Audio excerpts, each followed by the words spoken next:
हम सभी जानते हैं कि वह एक ईश्वर संसार में धर्म की स्थापना के निमित्त ही आते हैं। क्यों इतने अधर्मी लोगों का संहार करके वह पुनः स्थापना करते हैं धर्म की?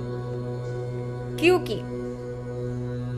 जब प्रेम, दया और अध्यात्म का अभाव हो जाता है, कल्याण का अभाव हो जाता है, प्रत्येक व्यक्ति एक दूसरे से सिर्फ और सिर्फ स्वार्थवश प्रीति रखता है और स्वार्थ की पूर्ति होने पर उसे छोड़ देता है। इसलिए धर्म आवश्यक है, क्योंकि धर्म के रास्ते पर चलने वाला व्यक्ति अपने संबंधों को पूरी ईमानदारी के साथ निभाता है।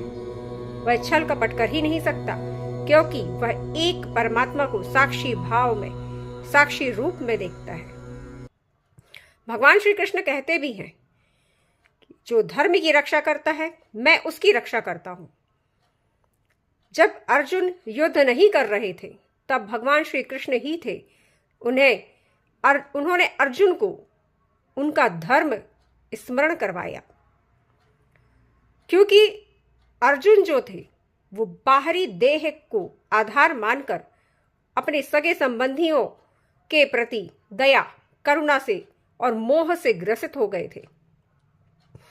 तब उन्होंने कहा कि तुम दैवीय संपदा से संपन्न हो अर्जुन, किंतु तुम धर्म से विचलित हो रहे हो, क्योंकि अगर तुमने अपना धर्म नहीं निभाया, क्षत्रिय धर्म क्या होता है? सबकी सहायता करना, निर्बलों की रक्षा करना। और उनकी रक्षा कैसे कर सकते हो? अधर्म और अधर्मियों को समाप्त करके।